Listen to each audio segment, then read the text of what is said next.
আসসালামু আলাইকুম ওয়া রাহমাতুল্লাহি ওয়া বারাকাতুহু। আলহামদুলিল্লাহি রাব্বিল আলামিন ওয়াসসালাতু ওয়াসসালামু আলা সাইয়্যিদিল আমবিয়াই ওয়াল মুরসালিন ওয়া আলা আলিহি ওয়া আসহাবিহি আজমাইন, আম্মা বাদ।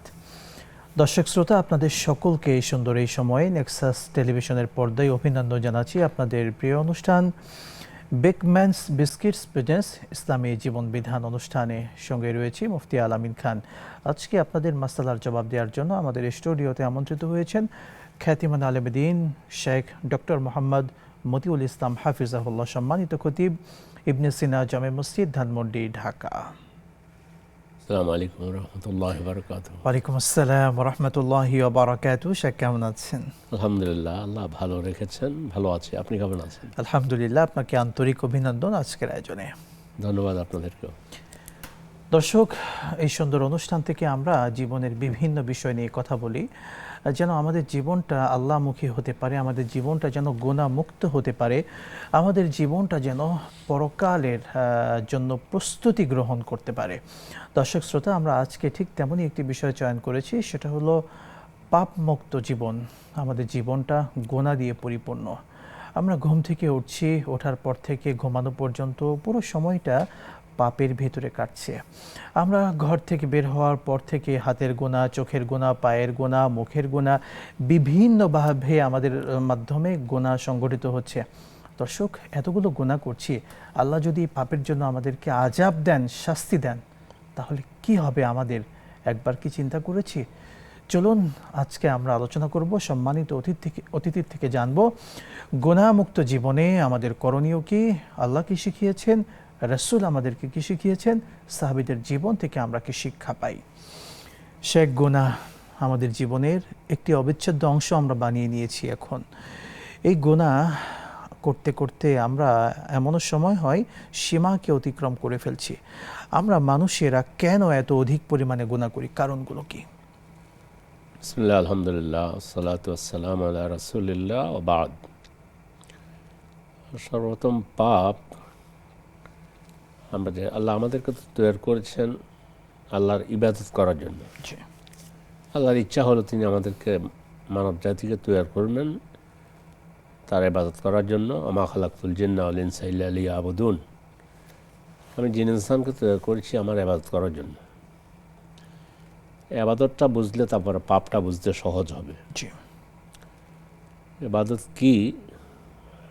ইমাম ইবনে তাইমিয়া রাহিমাহুল্লাহ চমৎকার একটা ব্যাখ্যা দিয়েছেন। তিনি ইবাদতের অর্থ করতে গিয়ে বলেছেন যে আল ইবাদা হিয়া কালিমাতুন জামিয়াতুন শামিলা ওয়া হিয়া কুল্লু মা ইউহিব্বুল্লাহ ওয়া ইয়ারদা আনহু মিন কাওলিন আও ফাইলিন সাওয়াউন কানা যাহিরান আও বাতিনা। ইবাদত হচ্ছে ব্যক্তির সকল কথাকর্ম, সেটা প্রকাশ্য হোক আর অপ্রকাশ্য হোক, যা আল্লাহ পছন্দ করেন ও ভালোবাসেন। তাহলে ইবাদত বুঝলাম সকল কথা কর্ম আল্লাহ পছন্দ করেন, ভালোবাসেন, সেটা প্রকাশ্য হোক অপ্রকাশ্য হোক। প্রকাশ্য সালাত আদায় করতেছি, অপ্রকাশ্য মনে একটা ভালো কথা এসেছে, ভালো চিন্তা এসেছে, এটা ইবাদত। তো সবটা যেটা আল্লাহ পছন্দ করেন ও ভালোবাসেন। আমরা পাপ বুঝতেও আমাদের সমস্যা আছে, ইবাদত বুঝতেও আমরা ভালো করে বুঝতে পারিনি। আপনাকে আমি দেখে মিষ্টি একটা হাসি দিলাম, এটা কিন্তু একটা ইবাদত, সাদাকা। সাদাকা। রাসূল সাল্লাল্লাহু আলাইহি ওয়াসাল্লাম বলেছেন তাবাসসামুকা ফি ওয়াজহি আখিকা লাকা সাদাকা। সুবহানাল্লাহ। তোমার ভাইকে দেখে তুমি একটা মিষ্টি হাসি দিবে, এটা আল্লাহ সদকা হিসাবে লিখে নেবেন। তাহলে ইবাদত হয়ে যাচ্ছে নিঃসন্দেহে। আরও ছোট নয়, বা স্বামী স্ত্রীর জীবনে, একান্ত জীবন, স্বামী স্ত্রীর ভালোবাসা, এটা আল্লাহ নিজেই ভালোবাসা তৈরি করেছেন। ওয়াজআলা বাইনাকুম মাওয়াদ্দাতান ওয়া রাহমা। তোমাদের মধ্যে, স্বামী স্ত্রীর মধ্যে আল্লাহ ভালোবাসা সৃষ্টি করেছেন এবং প্রেম প্রীতি সৃষ্টি করেছেন। স্বামী, আমাদের তো কিছু লোক, মূর্খ লোক, যারা বলে যে ইসলাম নারীর অধিকার দেয়নি। নারী সম্পর্কে বলতেছে, নিজের স্ত্রী সম্পর্কে যে অলকমাতুন ফি ফি জাউজাতিকা লাকা সদাকা, সুবহানাল্লাহ। তোমার স্ত্রীর মুখে তুমি এক লোকমা খাবার উঠিয়ে দিবে, এটা একান্ত স্বামী স্ত্রীর ভালোবাসা, এটা হাদিসের মধ্যে এসেছে। এটা আল্লাহ তাআলা সদকা হিসাবে নেবেন। সুবহানাল্লাহ, সুবহান। তাইলে আমরা যখন এবাদত বুঝলাম, এরপরে পাপটা বুঝতেও এর বিপরীতে যা আল্লাহ নিষেধ করেছেন, ছোট হোক বড় হোক, কোনো পাপের সাথে মুমিনের সম্পর্ক থাকবে না। আমরা পাপ নিয়ে আরো শুনবো, দুজন দর্শক ওয়েট করছেন। আসসালামু আলাইকুম ওয়া রাহমাতুল্লাহ। কে আছেন দর্শক? নাম বলে প্রশ্ন করুন। দর্শক শুনতে পাচ্ছেন? প্রশ্ন করুন।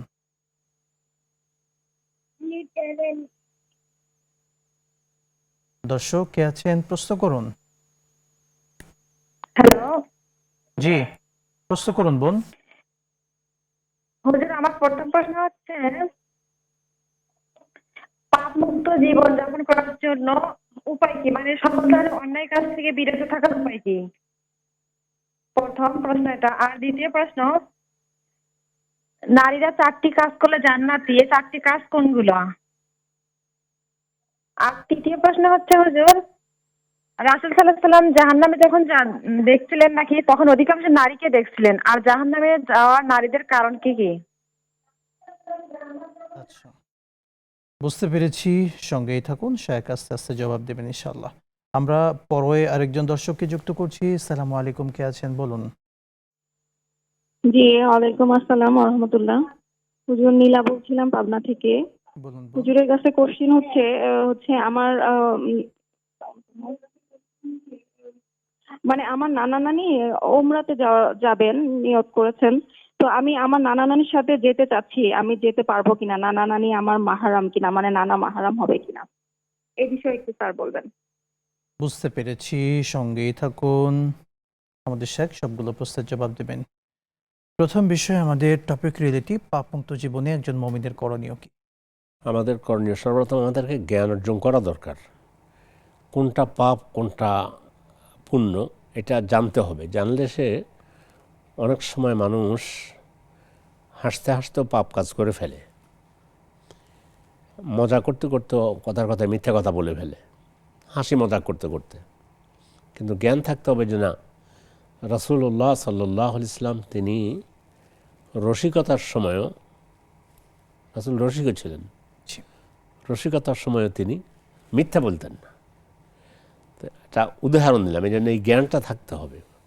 অনেক সময় এটাকে স্বাভাবিকভাবে মানুষ মনে করে। এই স্বাভাবিকভাবে কোনো যেটা পাপ, হাদিসের মধ্যে এসেছে যে পাপ কাজ মুমিনের জন্য, মুমিন মনে করে যে একটা পাহাড় আমার উপরে ভেঙে পড়তেছে, তখন তার যে অবস্থা হবে, পাপ থেকে বেঁচে থাকার জন্য তার ওই মনটা থাকা দরকার যে আল্লাহ কোন সময় কোন পাপের ভিতরে ডুবে যাচ্ছি। জি। আর মুনাফিক এবং পাপী যারা, তারা এভাবে মাসি, যেমন কি একটা মাসি তার সামনে উঠতেছে, কিচ্ছু না, মদ খাচ্ছে, জুয়া খেলতেছে, তারপরে দর্শন ইত্যাদি ইত্যাদি, যে না বেবিচার, হায়া, পাপটাকে লজ্জা, খুবই স্বাভাবিক মনে করে। হ্যাঁ স্বাভাবিক মনে করে। পাপকে স্বাভাবিক মনে করা যাবে না। পাপ, হ্যাঁ পাপের মধ্যে ছোট বড় আছে, ছোটটাকেও বড় স্বাভাবিক মনে করা যাবে না যে এটা তো ছোটোখাটো পাপ। সাহাবাদের জীবনে এটা ছিল না। রাসূলকে দেখেছেন, হুবহু অনুকরণ করেছেন, ওভাবেই চলেছেন। তো কোরআনটাকে যদি আমরা আমাদের জীবনের চরিত্র বানিয়ে নিতে পারি, তাহলে কিন্তু আমরা সুন্দর মানুষে পরিণত হয়ে যাব। আর কোরআন সুন্নাহর সাথে সম্পর্ক নাই, কিছু নাই, আছে চলছে জীবনটা। কিছু আছে পাপ আমাদের গা সহ হয়ে গিয়েছে। আপনার কথা থেকে মানে উপস্থাপনার সময় যে কথাটা বলছেন, আমি এটাকে এইভাবে বলি যে অনেক অনেক পাপ গা সওয়া হয়ে যায়, কিছু না, এটাকে আমরা পাপই মনে করি না, এভাবে মনে করেন না। জি, স্বাভাবিক। যেমন ঘুষ খাওয়া অথবা সুদ খাওয়া, এটা এখন অনেকটা মানুষের গা সওয়া হয়ে গিয়েছে। এটা কোনো ব্যাপারটা না আজকাল এগুলা অত মানে আমাদের কি করা যাবে না, এগুলো না করলে হয় না। আল্লাহ আমাদেরকে বোঝার তৌফিক দান করুন, আমিন। আমিন। শেখ, আমরা পরের প্রশ্নে চলে যাচ্ছি। আমাদের বোন প্রশ্ন রেখেছিলেন, নারীরা কোন 4টি আমল করলে তারা জান্নাতে যাবে? রাসূলুল্লাহ সাল্লাল্লাহু আলাইহি সাল্লাম তিনি বলেছেন, ইজা সাল্লাতিল মারআ খামসাহা ওয়া সামাত শাহরাহা ওয়া আহসানাত ফারজাহা ওয়া আতাআত বালাহা তাদখুলুল জান্নাতা ফি আইয়ি বাবিন শাআত মিন আইয়ি বাবিন শাআত। আল্লাহু আকবার। আল্লাহ রাসূল বলতেছেন, যদি একজন মহিলা সঠিকভাবে 5 ওয়াক্ত সালাত আদায় করে, ফরজ সালাত, ফরজ রোজাটা রাখে, পর্দাটা ঠিকমতো মেনটেন করে, নিজের ইজ্জত আবরুকে হেফাজত করে, আর নিজের স্বামীর যদি সে আনুগত্য করে, তাহলে জান্নাতের যে দরজা দিয়ে ইচ্ছা হোক সে ওই দরজা দিয়ে প্রবেশ করতে পারবে। সুবহানাল্লাহ, সুবহান। তো এই জন্য বোন প্রশ্ন করেছেন, ওনার মাধ্যমে অন্য দর্শকরা শুনতেছেন, অন্য বোনেরা শুনতেছেন, আপনাদের জান্নাতে যাওয়া সহজ। আপনাদের জন্য ইসলাম সব সহজ করে দিয়েছে। জি।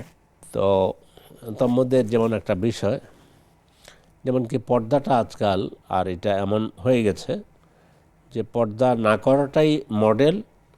পর্দা করলে সেকেলে, মানে এরা এখনও ওভাবে বুঝে নেই। এটা আমাদের যেন গা সহ হয়ে গিয়েছে, জি। অথচ এটা কত বড় পাপ। আর গা সহ হয়ে এখন মানে সমাজের অবস্থা, আপনি যেটা বলেছেন যে আমরা ঘুম থেকে উঠে আর ঘুমাতে যাওয়া পর্যন্ত পাপ করতেছি। অন্যজন বললো যে কী পাপ করতেছি, এটা আমি আমার বাসা থেকে এ পর্যন্ত আসলাম, জি। কোনো না কোনোভাবে পাপ হয়ে গিয়েছে। এমন কিছু সিনারিও আমার সামনে ছিল জি। যেটা ওটা থাকা ইসলাম পছন্দ করে না। আল্লাহ আমাদেরকে সমস্ত পাপ থেকে বাঁচিয়ে রাখুন। দর্শককে আসসালামু আলাইকুম ওয়া রাহমাতুল্লাহ। কে আছেন দর্শক? নাম বলে প্রশ্ন করুন। আসসালামু আলাইকুম। ওয়ালাইকুম আসসালাম ওয়া রাহমাতুল্লাহ। হুজুর, আমি মোহাম্মদ ঢাকা থেকে। জি, প্রশ্ন করুন। তো আমার একটা প্রশ্ন ছিল যে স্পেশাল অনেকে ঢোল বাজায় এবং অনেক হচ্ছে, আপনার এটা কথাগুলো কেটে কেটে আসছে বোন, অস্পষ্ট পাচ্ছি, আবার প্রশ্ন করবেন।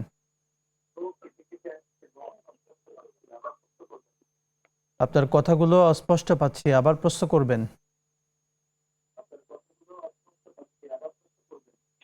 আমরা পরের দর্শককে নিচ্ছি। আসসালামু আলাইকুম। কে আছেন? প্রশ্ন করুন। আসসালামু আলাইকুম দর্শক, শুনতে পাচ্ছেন? প্রশ্ন করুন। হ্যালো। জি, প্রশ্ন করুন জি, বোন। আমি বলছি আপনারা শুনতে পাচ্ছেন না, বোধহয় কোনো যান্ত্রিক ত্রুটি হয়েছে। আমি বলতে চাচ্ছি যে কোনো ব্যক্তি বিগত দিনে অনেক রোজা তিনি রাখেননি, এখন তিনি সেগুলো করে দিচ্ছেন, তার নিয়তটা কি হবে? তিনি শেষ রোজাটা করছেন এই নিয়ত করবেন, না প্রথম যেটা কাজা করেছেন, নাকি এমনি ধারাবাহিকভাবে করে যাবেন? আচ্ছা, কাজা রোজার বিধান কি আমি এর হবে? আগেও করেছিলাম, কিন্তু আমি বুঝতে পারিনি বলে আমি আপনাদের আবার বিরক্ত করলাম। বুঝতে আমার পেরেছি। আমার দ্বিতীয় প্রশ্নটা, তাহাজ্জুদ নামাজের শেষ সময় বা সেহরি খাওয়ার শেষ সময় কি ফজরের পূর্ব মুহূর্ত পর্যন্ত থাকে, নাকি 5-10 মিনিট আগে শেষ হয়ে যায়? আপনি কি সাহরির শেষ সময় জানতে চাচ্ছেন নাকি তাহাজ্জুদের? জি জি, তাহাজ্জুদ দুটোই। আচ্ছা, যুক্ত থাকুন, আমাদের শেখ বলবেন ইনশাআল্লাহ। সবগুলো প্রশ্নের জবাব দেওয়া হবে বিরতির পরে। প্রিয় দর্শক মণ্ডলী, নেক্সাস টেলিভিশনের পর্দায় আপনারা উপভোগ করছিলেন আপনাদের প্রিয় অনুষ্ঠান বিগ ম্যানস বিস্কিটস প্রেজেন্স ইসলামী জীবন বিধান।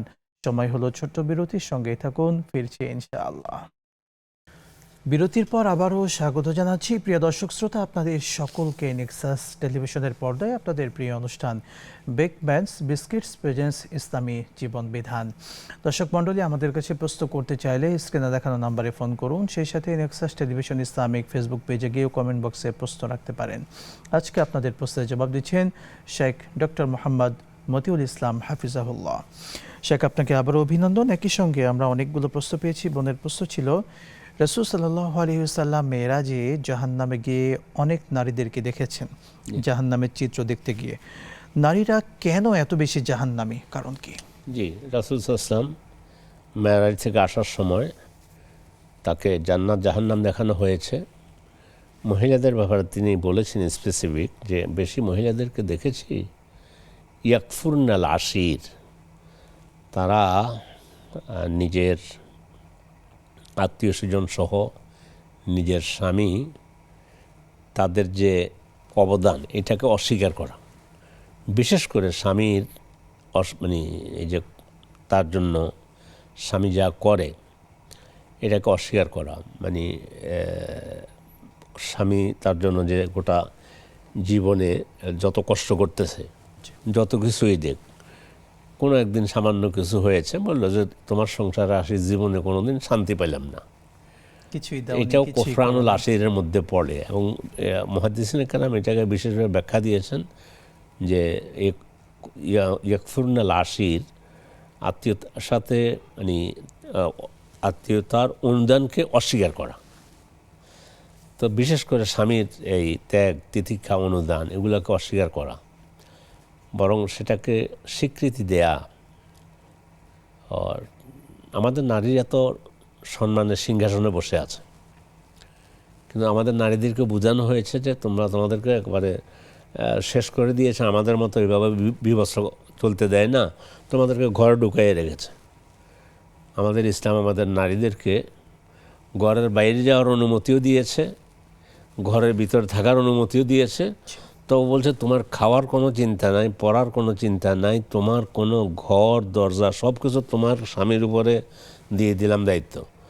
তোমাকে আমি আমি আমার রহমত দ্বারা আমি সৃষ্টি করেছি, তুমি মায়ের জাতি, তুমি স্নেহময়ী মায়াময়ী। তো তুমি ঘরে থাকো, ঘরে থাকলে ঘরটা সাজাও, এটা তোমার সম্মানের বিষয়। তো যাই হোক, তো এখানে স্বামী সব কিছু করার পরেও একটু আগে বললাম স্বামীকে বলছে যদি তুমি তোমার স্ত্রীর মুখে এক লোকমা খাবার উঠিয়ে দাও সেটাও ইবাদত হিসাবে আল্লাহ কবুল করবেন।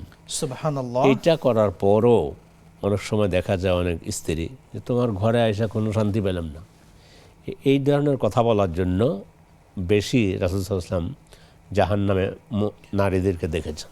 আল্লাহ আমাদেরকে হেফাজত করুন, আমিন। দর্শককে নিচ্ছি। আসসালামু আলাইকুম ওয়া রাহমাতুল্লাহ, কে আছেন, প্রশ্ন করুন। ওয়ালাইকুম আসসালাম রাহমাতুল্লাহ। আমার প্রথম প্রশ্ন হচ্ছে যে আমি অনেক অসুস্থ থাকি, একটা সমস্যা, বিশেষ করে আমার যে শরীর অত্যন্ত দুর্বল থাকে, হাত পা অবশ্যই মাথা ঘুরে, এই কারণে আমি অনেক রকম ট্রিটমেন্ট করেছি কিন্তু কোনো সমস্যা নেই। আপনি থাইরয়েড বলেন, ইলেকট্রোলাইট বলেন, কোনো সমস্যা নেই, কিন্তু আমি সব অত্যন্ত দুর্বল হয়ে যাই মাঝে মাঝে। এখন আমি মেডিসিনে কোনো সমস্যা নেই, এখন আমি কি আমল করতে পারি বা থাকলে আমি সুস্থ থাকবো, এইটা একটি প্রশ্ন। আরেকটি আমি স্বপ্নটি করতে চাচ্ছি, যে স্বপ্নটা আমার অত্যন্ত বিব্রত করে, আমি কি প্রশ্নটা করবো?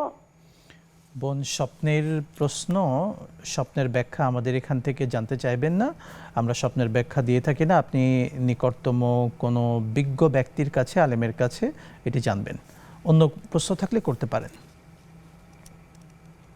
না, ঠিক আছে। জি, ঠিক আছে, ধন্যবাদ। আমাদের শেখ বলবেন। আরেকজন দর্শককে নিচ্ছি। আসসালামু আলাইকুম, কে আছেন বলুন। হ্যালো, আসসালামু আলাইকুম। ওয়ালাইকুম আসসালাম, বলুন। জি, শায়েকের কাছে আমার কোশ্চেন হচ্ছে, কোশ্চেনটা একটু একটু লম্বা, একটু একটু শুনবেন please। মূল কথা আমরা বলবেন। জি, মূল কথাটাই আমি বলতে চাচ্ছি যে আমরা হচ্ছে মানে একমাত্র নিরুপায় হয়েই একজনকে 2 লক্ষ টাকা দিয়েছিলাম। এই বিনিময়ে দিয়েছিলাম যে উনি একটা বিজনেসে টাকাটা মানে খাটাবে, একটা গাড়ির বিজনেসে। তো উনিও টাকা দিয়েছে ওখানে, আমরাও টাকা দিয়েছি। জি, এখন ওখানে হচ্ছে আমরা 4,500 টাকা মানে মান্থলি সে আমাদেরকে 4,500 টাকা দিবে, এই শর্তে একটা চুক্তি করে আমরা ওনাকে 2 লক্ষ টাকা দিয়েছিলাম। এখন উনি প্রায় 7-8 মাসের মতো এটা চালিয়েছে, মানে কন্টিনিউ করতে হচ্ছে আপনার এই 4,500 টাকা। এরপর থেকে উনি বলছে যে আমার লস হচ্ছে, এটা সেটা, এই কথা বলে উনি আর টাকাটা দেয়নি, অফ করে দিচ্ছে। তো আমরাও আর এই ইন্টারেস্টের টাকাটার জন্য আর ওনাকে প্রেশার দিই নাই, প্রায় 4-5 বছর হয়ে গেছে। এখন আমরা ওনাকে বলতেছি যে হচ্ছে আসল টাকাটা 2 লক্ষ টাকাটা দেওয়ার জন্য, কোনো ইন্টারেস্ট দেওয়ার জন্য না, কিন্তু উনি আমাদেরকে বলতেছে যে এটা হচ্ছে আগের যেটা নেওয়া হয়েছে সেটা সুদ, এটা মানে অনেক কিছু বলতেছে। এখন আমাদের কি তার কাছ থেকে মূল টাকাটা ফিরিয়ে নেওয়াটা কি অন্যায় হবে বা বুঝতে পেরেছি বোন। আপনি অবশ্যই যৌক্তিক অধিকার রয়েছে, আপনি নিতে পারবেন। তিনি আপনার সঙ্গে ফ্রড করছেন, তিনি একজন প্রতারক, পরিষ্কার ভাষায় আপনার কথায় যেটা বুঝতে পারলাম। আইনিভাবে বা যে কোনোভাবে আপনি নিতে পারবেন, আপনার সেই রাইটস রয়েছে। জি, ধন্যবাদ। আমরা পরের দর্শককে নিচ্ছি। আসসালামু আলাইকুম। ওয়ালাইকুম আসসালাম, বলুন কে আছেন? জি হযরত, আমার দুইটা প্রশ্ন। একটা প্রশ্ন হলো, মৃত্যুর আগে কি সম্পত্তি সন্তানদের ভাগ করে দেওয়া যায় ইসলাম মানে কোরআন মোতাবেক? আর 2 নম্বর প্রশ্ন হলো, আমার আব্বার মৃত্যুর পর আমরা সব 4 ভাই 4 বোন মিলি সম্পত্তি ভাগ করেছি এবং আমরা বাইরে বাইরে সব আমরা বোনদেরকে সব দিয়েছি, কিন্তু আমরা 4 ভাই 4 বোন, সুতরাং 2 বোনে যেটা পাইছে আমরা 1 ভাই, সেই হিসাবে আমরা ইসলামের কোরআন মোতাবেক ভাগ করেছি। এখন 3 ভাই 3 বোনকে আমরা দিয়ে দিয়েছি, 1 ভাইয়ের ভাগে আরেকটা বোন, কিন্তু সে তার অংশটা ওই বোনটাকে দেয় নাই, বোনটাও মারা গেছে, বোনের জামাইও মারা গেছে। এখন এটার জন্য কি আমরা বাকি 3 ভাই যে অন্য বোনদেরকে 3 বোনকে দিয়ে দিয়েছি আমাদের অংশ থেকে শরীয়ত মোতাবেক, আমরা কি ওর জন্য কোনো আমরা গুনাহগার হব? আপনি আমার প্রশ্নটা বুঝতে পারছেন? সে কি বুঝতে পেরেছেন প্রাথমিক কথা? শেখ, একটু clear আপনার করো। প্রশ্নটা বুঝতে পারছেন? আরেকবার প্রশ্ন করবেন। আমার প্রশ্নটা হলো, আমাদের সম্পত্তি শরীয়ত মোতাবেক আমরা 4 ভাই 4 বোন ভাগ করেছি জি এবং আমরা 4 ভাইয়ের 4টা বোন আমরা নিয়েছি, 4 ভাইয়ের ভাগে 4 জন বোন। জি 3 ভাই আমরা 3 বোনকে ওদের অংশ সম্পূর্ণভাবে বুঝাই দিয়েছি এবং আমরা এস পার স্থানীয় মূল্য মোতাবেক পেমেন্টও করে দিয়েছি। এখন একটা ভাই তার অংশ তার ওই বোনটাকে দেন, এই ভাগে বোনও মারা গেছে, বোনের স্বামীও মারা গেছে। জি এখন এটার জন্য কি আমরা 3 ভাই এটার জন্য কোনো বুঝতে গুনাহগার হবো পেরেছি। কিনা? কারণ আমরা ওরে বহুত বুঝাইছি, সে দিতেছে না। আচ্ছা, এখন আমরা কি করবো? আমরা তো আর ঝগড়া করতে পারবো না। বুঝতে পেরেছি। আমাদের শায়েক জবাব দেবেন। আপনারাও অবশ্যই, আপনাদেরও দায়ী রয়েছে। আমাদের শায়েক বিস্তারিতভাবে বলবেন, যুক্ত থাকুন। শায়েক, আশা করি বুঝতে পেরেছেন। বলবো। তারা যে পদ্ধতি করেছেন বোনদেরকে সম্পদ দেওয়ার ক্ষেত্রে 4 ভাই 4 বোনের দায়িত্ব নিয়েছেন, কিন্তু 4 ভাই 4 বোনের দায়িত্ব নিয়ে সম্পদ দেওয়া পদ্ধতি কি এটা ঠিক হবে, নাকি ইসলাম কি বলে আসলে সম্পত্তি না, বুঝিয়ে এটা দেওয়া? প্রথম পদ্ধতি ঠিক হয়নি। তাদের পদ্ধতি এটি ঠিক আপনারা ভাগ হয়নি। কেন করবেন? বোনকে ভাগ কেন করবেন? জি আপনি যেমন আপনার বাবার সম্পদ থেকে 2% পেয়েছেন, জি আপনার বোন 1% 1 পাবে। শতাংশ। এই বোন 1% পাবে। আপনি তোমারও ওই বোন দিলাম, আমি তোমার ওই বোন দিলাম, আমি ওই বোনকে দায়িত্ব নিলাম। এখন নিয়ে আমার মতো কাউকে যেভাবে ইচ্ছা, এটা হয়তো ঠিক না। সম্পদ টাকা ওটা দিয়েছি বোনের তাকে। সম্পদ, জি। বোনদের সম্পদ। আপনার সম্পদ যেভাবে, বোনদের সম্পদ ওইভাবে। তো এই জন্য আপনাদের এই সিস্টেমটাই প্রথম ভুল করছেন আপনারা। ভুল হয়েছে। হ্যাঁ, আপনারা ইয়ে করে এখন একজন দিল, একজন বোনকে বলে যে বোন আমি খুব ভালোবাসা ভাইকে, আমি কিছু দিলাম না, আমার মাফ করে দে। করলো আচ্ছা ঠিক আছে। আর একজন বললো যে আমি 1 লাখ টাকা দিব, তুই আমাকে ছেড়ে দে। নো, এই জায়গাটুকু এগুলো আমি যেভাবে মালিক, বোনও ওইভাবে মালিক। ভাবে মালিক। হ্যাঁ, ফলে বোন এসে বোনের সম্পদ সে অধিকার করবে, ভোগ করবে, কিভাবে কি করবে। আমাকে যদি বলবো ভাই আমার সম্পদটা আপনি রাখবেন কি না, আমি আমার সম্পদটা বিক্রি করব, জি। অথবা ভাই আমার সম্পদটা আমি আপনাকে দিয়ে দিলাম, ইচ্ছা। আবার আপনি বলতে পারেন যে আমার সম্পদ যেটা আছে, আমি আমার অমুক বোনকে পুরোটা দিয়ে দিলাম। জি ঠিক এইভাবে হওয়া উচিত সমাজের অবস্থা। শেখ, এখন তিনি যে কথাটা বলতেছেন, তার একজন ভাই একজন বোনের যে সম্পদ ছিল সেই টাকাটা বুঝিয়ে দিচ্ছেন না বা সম্পদ দিচ্ছেন না, দিচ্ছেন না। এতে অন্যান্য ভাই যারা আছেন তারা গুনাহগার হবেন কিনা? এটা একটু জটিল বিষয়। সেটা হচ্ছে আপনি বলছেন যে অন্য ভাগ করে নিয়েছি বোনদেরকে, জি এ ভাগ করাটাই ভুল হয়েছে। বোন সম্পদ ওখানে বোনেরা নিয়ে নেবে তাদের মতো করে, আমি যেমন মালিক বোনও সেভাবে মালিক। মালিক এখন একজনে দেয় নাই, এই জন্য তাহলে তো ওই বোন তো তার সম্পদ থেকে মাহরুম হয়ে গেল। মাহরুম হলো। এখন আপনারা অন্যান্য 3 ভাই মিলে সেই ভাইকে এবং তার ফ্যামিলিকে বোঝান, আপনার বোনের ওয়ারিশ যারা আছেন, ছেলে মেয়ে থাকতে পারেন, তারা যেন সে টাকা পান কিংবা সম্পদ যেন তারা বুঝে নেন। এটাই করা উচিত। এটাই উচিত হবে কি? এটাই উচিত হবে। জি, জাযাকাল্লাহু খাইরান। আমরা অনেকগুলো প্রশ্ন পেয়েছি শেখ, সেদিকে চলে যাচ্ছি এক এক করে। আমাদের একজন বোন প্রশ্ন রেখেছিলেন, নানা নানির সঙ্গে ওমরায় যেতে পারবেন কিনা? না নিয়ে প্রথম বোনকে একটা মাসালা বলে দেই সহজভাবে, মূলনীতি। মাহরাম কাকে বলে? সকল ওই পুরুষ, প্রাপ্তবয়স্ক পুরুষ যার সাথে ওই ব্যক্তির, ওই মেয়ের চিরজীবনের জন্য বিবাহ বন্ধনে আবদ্ধ হওয়া হারাম, উনি মাহরাম। জি ফলে নানা মাহারাম, নানি কিন্তু মাহারাম না। বলতে আপনি এটা বলেন যে ঠিক আছে নানা নানি দুজন যাচ্ছে, এটা হয়তো কথা প্রসঙ্গে এসে গেছে। জি। মূল মাহারাম হলো না, নানি মাহারাম না। তো এই জন্য নানার সাথে আলহামদুলিল্লাহ আপনি অর্থাৎ আপনার বোনের আব্বার জন্য- সাথে যেমন পারতেন, ভাইয়ের সাথে যেমন পারবেন, ছেলের সাথে যেমন পারবেন, নানার সাথেও ঠিক সেভাবে মাহারাম হিসাবে নানার সাথে হজে যেতে পারবেন। এখানে ছোট্ট একটা বিষয় জি। না জানার কারণে কিছু কিছু কথা আমাদের নানারা নাতিনদেরকে এমনভাবে বলে যেগুলো বাবা কিন্তু এই ধরনের শব্দ বলবে না, অথচ উনিও মাহারাম, দুজনে মাহারাম। ফলে এই জিনিসটা কিন্তু এই অজান্তে আমাদের নানা হয়তো করে বললো যে আপনার বিয়ে শাদী এই টাইপের আর কি, এগুলো কোনো কিছু বাবা যেটা বলতে পারবে নানা ওইটাই বলতে পারবে। নানা অতিরিক্ত কিছু বাড়াইয়া বলা ঠিক না, উনি চিরজীবনের জন্য মাহারাম। আসলে এই সমস্ত ক্ষেত্রে নিজের বাবা ব্যতীত অন্য যারা আছেন যদি তাদের সাথে ফিতনার আশঙ্কা থাকে তাহলে না যাওয়া, আর যদি ফিতনার আশঙ্কা না থাকে তাহলে মাহারাম অন্যান্য যারা আছেন তাদের সঙ্গে যেতে পারেন। আমি মাহারাম বুঝিয়ে দিলাম, নানা মাহারামের মধ্যে পড়বেন, যেতে পারেন, যা পারবেন। আশা করি দর্শক বুঝতে পেরেছেন। আমরা ইনশাআল্লাহ শুনবো আপনার থেকে আরো। প্রিয় দর্শক শ্রোতা, নেক্সাস টেলিভিশনের পর্দায় দেখছিলেন আপনাদের প্রিয় অনুষ্ঠান বেকম্যানস বিস্কিটস প্রেজেন্স ইসলামী জীবন বিধান। নিচ্ছি আরও একটি ছোট্ট বিরতি, সঙ্গেই থাকুন, আবারও ফিরছি ইনশাআল্লাহ। বিরতির পরে আবারও স্বাগত জানাচ্ছি দর্শক মণ্ডলী আপনাদের সকলকে নেক্সাস টেলিভিশনের পর্দায় আপনাদের প্রিয় অনুষ্ঠান বেকম্যানস বিস্কিটস প্রেজেন্স ইসলামী জীবন বিধান অনুষ্ঠানে। আপনিও প্রশ্ন করুন, জানতে পারেন যে কোনো বিষয়ের ইসলামের সঠিক সমাধান। প্রশ্ন করতে স্ক্রিনে দেখানো নাম্বারে ফোন করুন। শেখ, বিরতির পূর্বে অনেকগুলো প্রশ্ন রয়েছে, যদি আমরা সেগুলোতে চলে যাই। কাজা রোজার বিধান কি, কিভাবে কাজা রোজাগুলো আদায় করবেন? কাজা রোজা ফরজ রোজা, তো সেই জন্য কাজা রোজা বলছেন যে অনেকগুলো রোজা রয়ে গেছে, সেই জন্য রোজাগুলো রাখবেন। আমি যেটুকু বুঝছি সেটা হচ্ছে আপনি কন্টিনিউ করে যতটুকু কন্টিনিউ করতে পারেন। এখন আজকে এই সপ্তাহে 2টা রাখছেন, নিয়ত করেন যে এটা আমার পূর্বে যে ফরজ রোজাগুলো কাজা হয়েছে। সাথে যদি এমন করেন যে সোম এবং বৃহস্পতিবার রাসূল রোজা রাখতেন, সোমবারের রোজাটা রাখেন, নিয়ত থাকবে এটা আল্লাহ আমার ফরজ রোজা রেখে দিচ্ছি, তাতে জামায়াতি বাইনাল হাসানাইন 2 ন্যাক একাত্র করলেন, আপনি 2টা ন্যাক কাজকে একাত্র করলেন। ইনশাআল্লাহ আল্লাহ তাআলা আপনাকে সোমবারের রোজা রাখার ফজিলত দিতে পারে, কিন্তু সোমবারে রেখে নিয়ত করবেন যে আমি এটা আমার ফরজ রোজাগুলো রাখতেছি।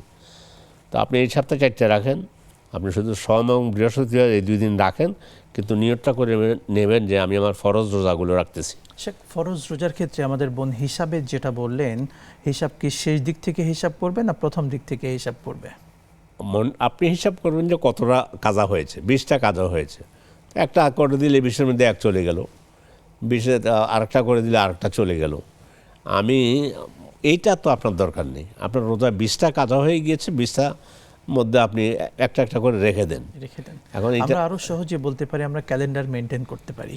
একটা ক্যালেন্ডারে দাগ দিয়ে রাখলাম যে আমার 2 মাসের হিসাব করলাম কিংবা 3 মাসের হিসাব করলাম, সেক্ষেত্রে আমি আজকে প্রথম রোজাটি রাখলাম, তারপরে আগামী বৃহস্পতিবার যেটা রাখবো সেটা হলো পরের রোজাটি রাখবো। এভাবে ক্যালেন্ডার মেনটেন করে কিন্তু আমরা শেষ করতে পারি। এটা উনি যেটা জানতে চাচ্ছেন আমি প্রথম থেকে রাখেন, আদায় করে দেন, এটাই ভালো হবে, হিসাবের ক্ষেত্রে সুবিধা হবে ইনশাআল্লাহ। জাযাকাল্লাহু খায়রান। শেখ, আমরা আরেকটি প্রশ্ন নিয়ে নিচ্ছি বোনের। সাহরি এবং তাহাজ্জুদের সালাতের শেষ সময় কখন? জি, ওইটা তো কোরআন শরীফে আল্লাহ বলছেন ফাকুলু ওয়াশরাবু হাত্তা ইয়াতাবায়্যানা লাকুমুল খাইতুল আবিয়াদু মিনাল খাইতিল আসওয়াদি মিনাল ফাজর। তো এখন এই খাইতুল আবিয়াদ খাইতুল আসওয়াদ, যেটা আমরা আগে সবে সদেক বলতাম, এখন বিষয় হলো আধুনিক প্রযুক্তির কারণে আমরা টাইমটা জানতে পারি। এখন আজকে যেমন ফজরের শেষ সময় হচ্ছে, ফজর শুরু হয় 3টা 44 মিনিটে, তো একেবারে আপনি 3টা 43 পর্যন্ত এটা না করে, আগে তো এমন ছিল না, তো সেই হিসাবে মোটামুটি কিন্তু পর্যন্ত ফজরের আগ পর্যন্ত আপনার তাহাজ্জুদের ওয়াক্ত থাকে, এটাই হলো মূল কথা। ফজরের আগ পর্যন্ত তাহাজ্জুদের ওয়াক্ত থাকে। এখন যদি আপনি ফজর সালাম ফিরে দিতেছেন, এই সময় 1 মিনিট ঢুকে গেল, 3টা 44 এখন ফজরের শেষ ওয়াক্ত, ইনশাআল্লাহ এগুলো আল্লাহ তাআলা দেখবেন যে 3টা 44 আমি ফজর সালাম ফিরে এলাম, 1 মিনিট তো বেশি চলে গেল, ফজরের ভিতরে ঢুকে গেল। এগুলো ওইভাবে না আর কি। এক কথা, আমরা তো আগে ছোটকালে নিজেরাও দেখেছি, যখন গ্রামেগঞ্জে থাকতাম, জি। তখন তারকা দেখে বা ওই যে সিয়ামের মায়েরা বলতেন যে সেহরির প্রায় শেষ সময় হয়ে গিয়েছে, জি। এটা মোট কথা আমরা সহজ ভাষায় বলতে পারি ফজরের ওয়াক্ত ঠিক যখন শুরু হবে এর পূর্বে আমাদের সাহরি কিংবা তাহাজ্জুদের তাহাজ্জুদ সালাত করা শেষ যাবে। করতে হবে। জি। জাযাকাল্লাহু খাইরান। দর্শককে যুক্ত করছি। আসসালামু আলাইকুম, কে আছেন প্রশ্ন করুন দর্শক। আসসালামু আলাইকুম, কে আছেন প্রশ্ন করুন। হ্যালো, আসসালামু আলাইকুম। ওয়ালাইকুম আসসালাম, বলুন। জি হুজুর, আমি প্রশ্ন করছিলাম আপনাকে, যেটা আপনি উত্তরটা আরেকটা দিচ্ছেন। আমি প্রশ্ন করছি আপনাকে যে আমরা 4 ভাই 4 বোন, শরীয়ত মোতাবেক অ্যাজ পার কোরআন বোনেরা যেটা পাবে আমরা বোনদেরকে বুঝাই দিয়েছি। আচ্ছা, আমরা 3 ভাই আমরা- বোনে যেভাবে পাবে এটা সেভাবে বোন যতটুকু শরীয়ত মোতাবেক পাওনাদার সেটা আমরা বুঝাই দিছি অলরেডি। 3 বোনকে আমরা বুঝাই দিছি যেভাবে বোনেরা পাওনাদার, জি এটা ওনাদেরকে আমরা জমির মূল্য হিসাবে টাকা পেমেন্ট করে দিয়েছি। জি, বুঝতে আর পেরেছি এক আপনার ভাই কথা। উনি করে নাই। এখন আমরা কি ওই ভাইয়ের জন্য আমরা 3 ভাই কি গুনাহগার হব? এটাও আমার প্রশ্ন। আপনি উত্তর দিয়েছেন কোনটা, প্রশ্ন দিলাম কোনটা। বুঝতে পেরেছি আপনার আমার প্রশ্ন। কথা- আপনার প্রশ্ন বুঝতে পেরেছি। আমাদের জবাবটা আপনি আশা করি যদি মন দিয়ে শুনতেন আশা করি বুঝতে পারতেন। শেখ, আমরা আরেকজন দর্শককে নিয়ে এই প্রশ্নের ফিনিশিং দেব। আসসালামু আলাইকুম, কে আছেন বলুন। দর্শক কে আছেন? আসসালামু আলাইকুম। ওয়ালাইকুম আসসালাম, বলুন। আসসালামু আলাইকুম। ওয়ালাইকুম আসসালাম, প্রশ্ন করুন। আমার একটা প্রশ্ন হলো, গত রাত্রে ঘুমে থাকায় আমি তাহাজ্জুদ এবং বেতের নামাজ পড়তে পারি নাই। এখন কিভাবে আমি বেতের নামাজ আদায় করব বা পড়ব? বুঝতে পেরেছি, আপনি সঙ্গেই থাকুন, শেখ জবাব দেবেন। শেখ আমাদের এই দর্শককে আগে বলবেন বেতরের সালাত গত রাত্রে আদায় করতে পারেননি, তিনি কি করবেন? এখন যদি দিনে আদায় করেন তাহলে 2 রাকাত করে 4 রাকাত আদায় করে দিবেন, 2 রাকাত করে 4 রাকাত। হ্যাঁ আদায় করে দেবেন, এটা করতে পারেন। কারণ দিনে বেজোড় সংখ্যক নামাজ নেই, এই জন্য সুন্নাহ হলো এটা। আর যে বেতনের কথা বলছেন, অথবা যদি আপনি পরের দিন আদায় করে দেন বা রাতে আদায় করেন তাহলে বেজোড়ে আদায় করে দেবেন। অর্থাৎ তিনি যদি আজকে মাগরিবের আগ পর্যন্ত তিনি আদায় করেন 4 রাকাত পড়বেন, 2 রাকাত 2 রাকাত করে। জি জি, আর যদি মাগরিবের পরে পড়েন তাহলে 3 রাকাত আদায় 3 রাকাত করবেন। আদায় করবেন। জি, আমরা পূর্বের আমাদের দর্শকের প্রশ্ন আপনি নিঃসন্দেহে বুঝতে পেরেছেন যে তারা 3 জন ভাই 3 জন বোনের দায়িত্ব যেটা নিয়েছিলেন সে টাকা বুঝিয়ে দিয়েছেন, আরেক ভাই সেই বোনের সম্পদের টাকা বুঝিয়ে দেননি। এখন এটার জন্য কি অন্যান্য ভাইয়েরা তারাও কি না, ভাইও আমাদেরকে একটু পরিপূর্ণ বুঝতে পারেননি? আমরা আপনাকে তখনই ভালো বুঝতে করে পেরেছি। বুঝেছি। জি, আমরা প্রথম বলেছি আপনার বোনকে ভাগ করতে যাবেন কি জন্য, যে তুই তো আমার ভাগে তুই, বোন এখানে বোনের জায়গা বোনে নিয়ে নেবে, আমরা আমিন দিয়ে জায়গা মেপে দিব, এটা তোর এটা তোর এটা আমার, কে কোন জায়গা তো কার বোন কি কার জায়গা কী করবে। আপনার বোন 3 বোনকে, এক বোন আমার দিকে আরেক বোন অমুকে, তো আপনার 3 ভাই কোরআন সুন্নাহ অনুযায়ী তাদের দিয়ে দিয়েছেন। তো যে আরেক বোন সেটা তো আপনাদের সেটা তার অংশটা তো সে নিয়ে নেবে। এখন আরেক ভাইকে বললেন, আরেক ভাই বলতে যাবেন কি জন্য, এটা তো তার অধিকার, এটা তার অধিকার। জি, ওই জন্য আপনি বলছি আর কি যে ঠিক আছে আলহামদুলিল্লাহ আপনারা যতটুকু করেছেন, যখন ভাইরা একাত্র হয়েছেন, কিন্তু বোনকে ভাগ করার অধিকার দরকার তো নেই। ভাইকে ভাগ করছেন নাকি, আপনার সাইড ভাইকে ভাগ করছেন নাকি? প্রত্যেকের আমাকে কোন জায়গায় দেবা, বোনও বলবে আমাকে কোন জায়গায় দেবা, আমি কোথায় নেব। ফলে ওই বোনকে যে এক ভাইয়ের উপরে দিয়ে দিলেন, সে ভাই দিল না, এটা হ্যাঁ আপনারা আপনাদেরটা আদায় করেছেন, কিন্তু সে ভাই দিল না, আপনার ভাগ করার বিষয়টা আপনারা করলেন কেন? এটাই আপনাদের কমতি রয়ে গেছে। শেখ, এখন যেহেতু আরেক ভাই বোনের সম্পদ বুঝিয়ে দেননি, এই 3 ভাই তারা কি করবেন? এই সম্পদ বুঝিয়ে দেওয়ার ক্ষেত্রে তারা কি পদক্ষেপ নেবেন? এই জন্যই তো ওনা ভাগ করার কারণে এখন তো আসলে তো ওই বোন আপনাদের কাছে পাওনা রয়ে গিয়েছে, এক কথা ওই বোনের অংশটা রয়ে গিয়েছে। সেই বোনের অংশটা আপনারা 3 জনে মিলে আপনার ভাইয়ের সাথে বসেন যে বোনের এত ডিসিমেল সম্পদ পাবে, এটা তুমি আমরা তো ওদেরটা দিয়ে দিয়েছি, তুমি এটা বের করে দাও, এটা তাকে দিয়ে দাও। আপনারা তাদেরকে বলতে পারেন, তাকে প্রেশার দিতে পারেন যে আমরা তো অন্য বোনেরটা দিয়ে দিয়েছি। তবে আমাদের দর্শককে ধন্যবাদ যে তিনি চেষ্টা করেছেন বোনদের প্রাপ্য অধিকারগুলোকে বুঝিয়ে দিতে, এবং তিনি কিন্তু তার অন্য ভাইয়ের এই সমস্যাটা তিনি বুঝিয়ে দেননি, এই কথাটি আমাদেরকে বলেছেন বা জানার চেষ্টা করেছেন যে তিনি আল্লাহর কাছে গুনাহগার হন কিনা। এটি কিন্তু আমাদের প্রত্যেকের ভেতরে থাকা উচিত যে বোনদের সম্পদ বুঝিয়ে দেওয়ার ক্ষেত্রে। হ্যাঁ, বোনদের সম্পদ মানে আসলে আমি আরও গভীরে যেতে চাই। বোনদের সম্পদ বুঝিয়ে দেওয়ার কি বিষয় আছে? আমি যেমন সম্পদের মালিক, বোনের সম্পদের মালিক। আশা করি আমরা সেই বিষয়ে দর্শক পেয়েছেন। আমরা পরের প্রশ্নে চলে যাচ্ছি। আমাদের একজন বোন প্রশ্ন রেখেছিলেন, তিনি প্রায় অসুস্থ থাকেন, অনেক ট্রিটমেন্ট করেছেন, এখনো সুস্থ হচ্ছেন না। এখন আল্লাহ তাআলার কাছে কোনো আমল কি বিশেষভাবে আছে যে আমলের মাধ্যমে আল্লাহ তাআলা তাকে সুস্থতা দান করবেন? আল্লাহর কাছে প্রার্থনা, ওয়াইজা মারুদতু ফাহুয়া ইয়াশফিন, আমি যখন অসুস্থ হই আমার রব আমাকে শিফা দান করেন। রব্বি আন্নী মাসানিয়াদ দুররু ওয়া আনতা আরহামুর রাহিমিন।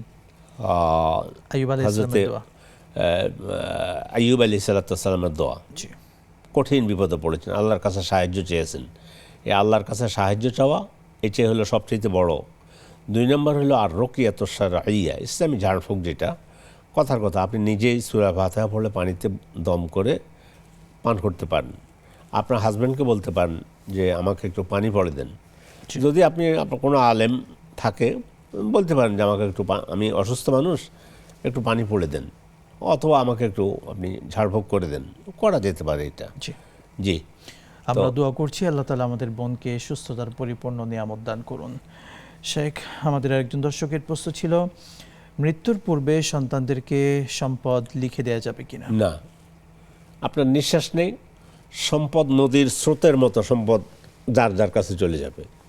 এইটা আমাদের সমাজের মধ্যে যে ঠিক আছে বাবা, তোরা মেয়েরা কোথায়, সবাইকে রেখে আয় না, আমি তো মরে যাবো, তোদেরকে হ্যাঁ আমার সম্পদে এতটুকু, ঠিক আছে, আপনি ঠিক হুবহু যা পাবে ওটাই প্রত্যেককে ভাগ করে দিলেন।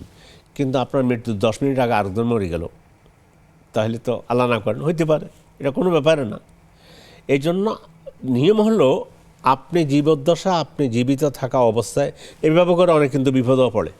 অনেকেই হয়তো মরে যাবে, বা আমি ঠিক আছে হজ করে আসছি, এখন তোদের সম্পদ তোদেরকে বুঝিয়ে দিলাম, এবার ছেলেমেয়েরা সম্পদ নিয়ে বাবার খবর রাখে না। আপনার সম্পদ আপনার নিঃশ্বাস নেই তখন সম্পদ অন্যখানে যাবে। নিঃশ্বাস যতক্ষণ আছে, ডাক্তার যতক্ষণ আপনাকে মৃত্যু ঘোষণা না করছে তখন পর্যন্ত সব সম্পদের মালিক আপনি মরে গেছেন। যদি পরিবারকে ওইভাবে শিক্ষা দিয়ে যাওয়া হয় তখন সম্পদ তার গতিতে, মেয়ের কাছে মেয়েরটা চলে যাবে, ছেলের কাছে ছেলেটা চলে যাবে। এটাই করা উচিত। আমরা ঠিক আছে আমি তো এখন বৃদ্ধ বয়সে পৌঁছে গেছি, তোদেরকে ডাকি আয় না, আমি তোদেরকে ভাগ করে দিই না। সম্পদ আপনার কাছে থাকবে, আপনার নিঃশ্বাস গেলে সম্পদ ভাগ হবে, এটাই নিয়ম। শুকরান, জাযাকাল্লাহ। আমরা বিরতির পরে আবারও শুনব। প্রিয় দর্শক শ্রোতা, নেক্সাস টেলিভিশনের পর্দায় আপনারা উপভোগ করছিলেন আপনাদের প্রিয় অনুষ্ঠান বেকম্যানস বিস্কিটস প্রেজেন্স ইসলামী জীবন বিধান। নিচ্ছি আরও একটি ছোট্ট বিরতি, সঙ্গেই থাকুন, আবারও ফিরছি ইনশাআল্লাহ। বিরতির পর আরও একবার স্বাগত জানাচ্ছি দর্শক শ্রোতা আপনাদের সকলকে আপনাদের প্রিয় চ্যানেল নেক্সাস টেলিভিশনের পর্দায় প্রিয় অনুষ্ঠান বেকম্যানস বিস্কিটস প্রেজেন্স ইসলামী জীবন বিধান। দর্শক মণ্ডলী, আপনিও প্রশ্ন করুন, জানুন ইসলামের যে কোনো বিষয়ে সঠিক সমাধান। প্রশ্ন করতে স্ক্রিনে দেখানো নাম্বারে ফোন করুন। শেখ, বিরতির পূর্বে অনেকগুলো প্রশ্ন যুক্ত হয়েছে, তার ভিতরে একটি ছিল চাশতের সালাত শুধুমাত্র 2 রাকাত পড়া যাবে কিনা? পড়তে পারেন। চাশত ইশরাক একই শব্দ। চাশত ফার্সিতে বলতেছি, ইশরাক আরবিতে, সালাত একটাই। তো এর জন্য আপনি 2 রাকাত যদি পড়েন হবে। আসলে এগুলো সব তো সালাতুদ দোহা বলা হয়ে থাকে। আবার কেউ বলছে সালাতুল আওয়াবিন ভিতরেও। সালাতুল আওয়াবিন সম্পর্কে কেউ বলছে মাগরিবের পরে, অধিকাংশ উলামায়ে কেরাম বলছে যে ফজরের পরে। তো এই অনেকগুলো সালাতুদ দোহা, ইশরাক, চাশত ইত্যাদি ইত্যাদি।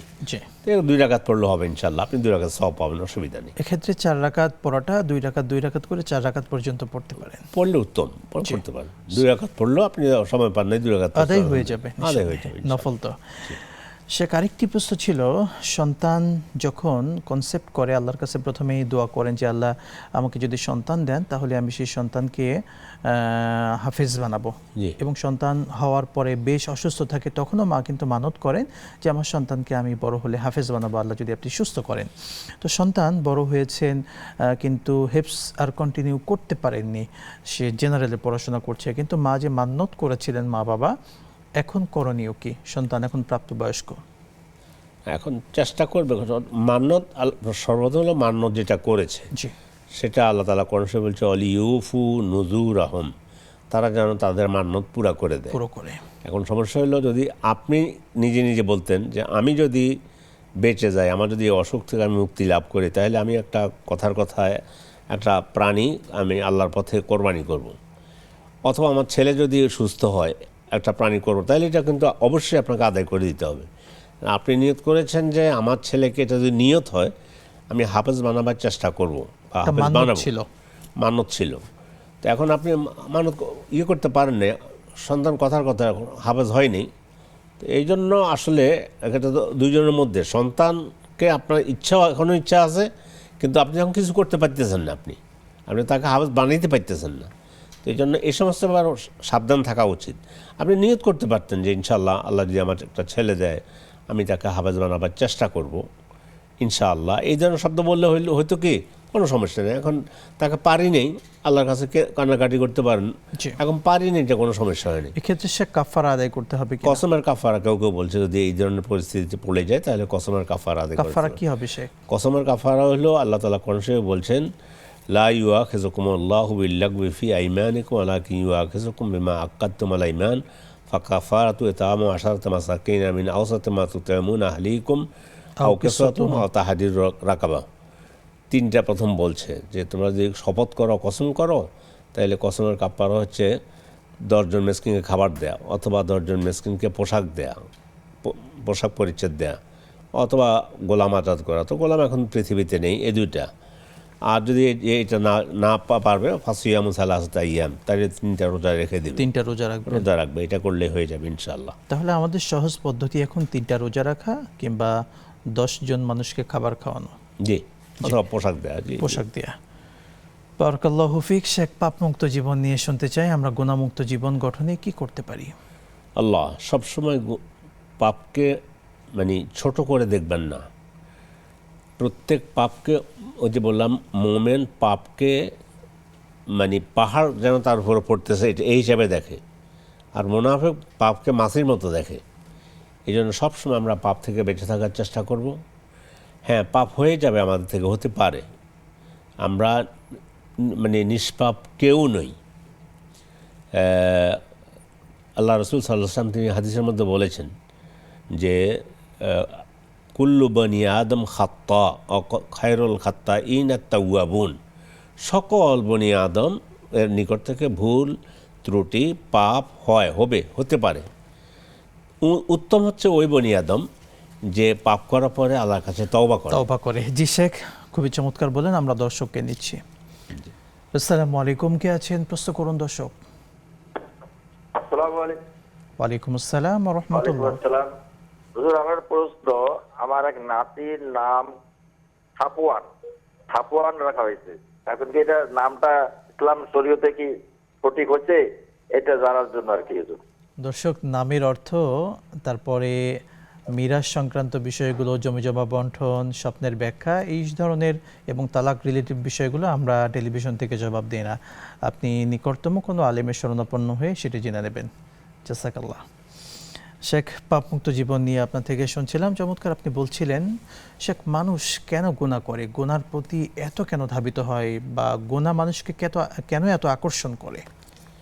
গুনাহ মানুষকে আকর্ষণ করবে ওই যে পাপকে, যেটা আল ইনসানু হারিসুম ফিমা মুনিয়া, মানুষকে যেটা নিষেধ করা ওইটা বেশি করতে যায়।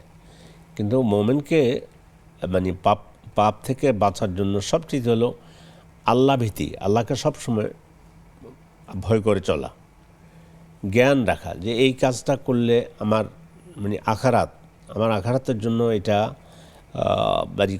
আমার আখারাতকে ধ্বংস করে দেবে, আমার আখারাতের পথে প্রতিবন্ধক হবে। এই জন্য কোরআনে কারিম আল্লাহ তিনি বলেছেন আমরা চেষ্টা করলে আল্লাহ আমাদেরকে সৎ পথে চলার ব্যবস্থা করে দেবেন। আল্লাহ তাআলা কোরআনে কারিম বলেছেন আল্লাযিনা জাহাদু ফিনা লানাহদিয়ান্নাহুম সুবুলানা, যারা চেষ্টা করে আমার পথে, ভালো পথে চলার জন্য, আমি তাকে আমার ভালো পথে চলার তৌফিক দান করব। সেই জন্য আল্লাহর কাছে তৌফিক চাইতে হবে। পাপ থেকে রাসূল নিজে নিষ্পাপ। কেমন নিষ্পাপ? আল্লাহ নিজে ওনার কথা ওহির মাধ্যমে বলছে যে আপনার সব মাফ করে দেওয়া হয়েছে, কিছু তারপরে তিনি দৈনিক 70 বার আল্লাহর কাছে সহিহ বর্ণনা যেটা এসেছে ইস্তেগফার করতেন, গুনাহ থেকে ক্ষমা চাইতেন। তো উনি তো নিষ্পাপ, তো সেই হিসাবে আমরা আল্লাহর কাছে ক্ষমা চাইব। আমরা যে অবস্থা আছি, মানে আপনি হয়তো মনে করেন কই আমি তো কোনো পাপটা করে নেই, কিন্তু আপনার থেকে পাপ হয়ে যাচ্ছে, অন্তর থেকে হোক, মুখে থেকে হোক, গীবতের মাধ্যমে হোক, হয়তো বা কোনো কিছু আপনি নজরে পড়তেছেন না, কাউকে বিদ্রুপ করলেন, ঠাট্টা করলেন, কারো একটা অধিকার হরণ করলেন, সব কিছু মিলে পাপ আমরা করব না। এটা হলো ব্যারোমিটার, হলো ঈমান মাপার ব্যারোমিটারটা হলো ইজা সাররাতকা হাসানাতুকা ওয়া সাআতকা সাইয়্যাতুকা ফাআনতা মুমিন। আপনি ন্যাক কাজ করেছেন, মানে খুব ভালো লাগতেছে, প্রশান্তি নেমে এসেছে, আপনার মনে ভালো লাগতেছে, আলহামদুলিল্লাহ, কোনো অহংকার নেই, কোনো কিছু নেই, রিয়া নেই, আলহামদুলিল্লাহ, আল্লাহ তাআলা আমাকে যে অবস্থায় রেখেছে আমি ভালো কাজটা করতে পেরেছি। ছোট্ট একটা খারাপ কাজ করলে আপনার কাছে খারাপ যদি মনে হয়, আল্লাহ এই কাজটা আমার পক্ষে উচিত ছিল না, আমার রব, আমার আল্লাহ, আমার রাসূল তিনি এগুলো নিষেধ করেছেন, আমি এটা করে ফেলেছি, আল্লাহ আপনার কাছে তওবা করি। তো এই জন্য বেশি বেশি আমরা ইস্তেগফার করব, আল্লাহর কাছে ক্ষমা চাইব। এটাই হলো মোমেনের কাজ। আপনি সার্বক্ষণিক প্রতিদিন, এই যে আমরা সালাত আদায়ের পরে সালাম ফিরানোর পরেই আস্তাগফিরুল্লাহ আস্তাগফিরুল্লাহ আস্তাগফিরুল্লাহ 3 বার বলি, ক্ষমা চাচ্ছি। আসলে আমি আপনার কাছে ক্ষমা প্রার্থনা করতে, আশ্রয় প্রার্থনা করতেছি, ক্ষমা প্রার্থনা করতেছি আমার পাপের জন্য। তো আমরা এই জন্য আল্লাহকে বেশি বেশি স্মরণে রাখবো, জ্ঞান অর্জন করার চেষ্টা করব কোনটা পাপ। আল হালাল ও বাইয়িন আল হারাম ও বাইয়িন ও বাইনাহুমা উমুরুন মুশতাবাহাত। হালাল সুস্পষ্ট, হারাম সুস্পষ্ট, এর মাঝখানেও সন্দেহাতীত কিছু জিনিস আছে। আমাকে এক বন্ধু ফোন করছেন যে এই মোবাইল ঠিক করতে নিলাম অথবা কম্পিউটার ঠিক করতে নিলাম, সেখানে একটা আছে কেমনে তারা কি কাজ করে দেয় যে আসলে মূল কোম্পানি থেকে যেভাবে যেটা করা দরকার ওটা করে না। তো এই যে এটা করলাম, তো এগুলোর থেকেও বেঁচে থাকা উচিত, যেটা সন্দেহ সৃষ্টি করে। দা মা ইউরিবুক ইলামা লা ইউরিবুক, যেটা তোমাকে একটু একটু ইতপিত ভাব সৃষ্টি করে, এটা কি জায়েজ নাকি জায়েজ না, এই জায়েজ কি জায়েজ না কাজকে পরিত্যাগ করা। আর যেটা স্পষ্ট, আমি 2 রাকাত সালাত আদায় করছি, আলহামদুলিল্লাহ, আল্লাহ খুশি হবেন, স্পষ্ট। এই পথটা এটা করা ঠিক কি ঠিক না, এই ধরনের সন্দেহ হইলেও এটা না করা উচিত। তাহলে ইনশাআল্লাহ আমরা আমাদের জীবনটাকে পাপ মুক্ত রাখতে পারবো। আল্লাহ আমাদেরকে সে তৌফিক দান করুন, আমিন। আপনাকে অসংখ্য ধন্যবাদ, জাযাকাল্লাহু খায়রান, বারাকাল্লাহু ফিকুম, আমিন। দর্শক মণ্ডলী, আল্লাহ সুবহানাহু ওয়া তাআলার কাছে আমরা সব সময় সাহায্য কামনা করি, তিনি আমাদেরকে পাপমুক্ত জীবন দান করুন। পাপমুক্ত জীবন নিয়ে যদি রবের কাছে আমরা যেতে পারি, তাহলে আশা করতে পারি রবের রহমত আমরা পাবো কিয়ামতের ময়দানে, এবং আমাদের জন্য জান্নাতের ফয়সালা হবে ইনশাআল্লাহু তাআলা। সেই প্রত্যাশায় আজকের মতো আপনাদের প্রিয় চ্যানেল নেক্সাস টেলিভিশনের আপনাদের সকলের প্রিয় অনুষ্ঠান বেকম্যানস বিস্কিটস প্রেজেন্স ইসলামী জীবন বিধান অনুষ্ঠান থেকে বিদায় নিচ্ছি। আসসালামু আলাইকুম ওয়া রাহমাতুল্লাহি ওয়া বারাকাতুহু।